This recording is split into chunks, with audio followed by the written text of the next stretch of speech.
सुनो जेमिनाई, मैं एक प्रॉब्लम में हूँ। बात ये है कि 10 दिन के बाद में मेरा पेपर है और मेरी तैयारी कुछ भी नहीं है। कुछ भी नहीं मतलब ज़ीरो है। अब ये बताओ कि 10 दिन में मैं अपनी तैयारी कैसे करूँ? ये थोड़ी चुनौतीपूर्ण स्थिति है, लेकिन घबराओ मत। इन 10 दिनों में स्मार्ट तरीके से योजना बनाकर तुम काफी कुछ कवर कर सकते हो। सबसे पहले अपने सिलेबस को समझो और महत्वपूर्ण विषयों और अध्यायों को पहचानो। फिर एक सख्त समय सारणी बनाओ और उसका कड़ाई से पालन करो। छोटे-छोटे लक्ष्य निर्धारित करो और उन्हें पूरा करने का प्रयास करो। पिछले वर्षों के प्रश्न पत्रों को हल करना और नियमित दोहराना भी बहुत महत्वपूर्ण है। क्या तुम्हें किसी विशिष्ट विषय या तकनीक के बारे में जानने की आवश्यकता है? नहीं, तकनीकी तो नहीं जानना है। ये बताओ कि अगर हम 10 दिन ना पढ़ें, तब भी क्या पास हो सकते हैं?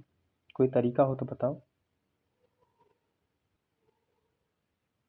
देखो, बिना पढ़े पास होना बहुत मुश्किल है, खासकर जब समय बहुत कम हो।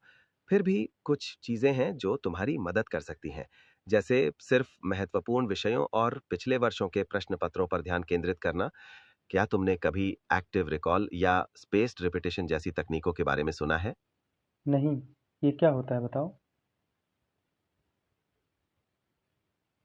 एक्टिव रिकॉल में तुम पढ़ी हुई चीजों को बिना देखे याद करने की कोशिश करते हो, जैसे खुद से सवाल पूछना या किसी को समझाना।